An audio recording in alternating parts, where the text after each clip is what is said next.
বিশ্বাস করবে না, কারণ আমাদের মেসির প্রতি অনেক বিশ্বাস আছে।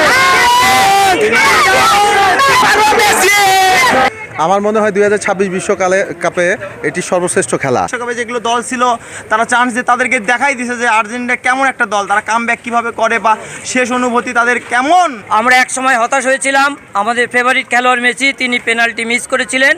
যেটাই হোক, এটা খেলার অংশ। পরবর্তীতে শেষ 10 মিনিটে আর্জেন্টিনা যে কামব্যাক করেছে, সত্যিকারই চ্যাম্পিয়ন টিমের মতো খেলা খেলেছে আর্জেন্টিনা, এবং পরবর্তী সকল টিমের জন্য চ্যালেঞ্জ ছুড়ে দিয়েছে যে মেসি আছে আর্জেন্টিনাতে, সত্যিকারের চ্যাম্পিয়ন ব্যাক করে আর্জেন্টিনা।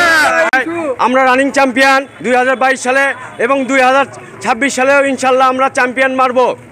মেসি বিষয়টা হচ্ছে তিনি অরিজিনাল একটা জাদুঘর, তাকে নিয়ে যে লিখবে সেটা তার লেখা মানে খুব কম হবে, তাই লিখলে তিনি জীবনের সবচেয়ে বড় ভুল করবে। মেসিকে নিয়ে কোনো লেখা শেষ নাই, এটা নিয়ে আমরা খুব গর্বিত।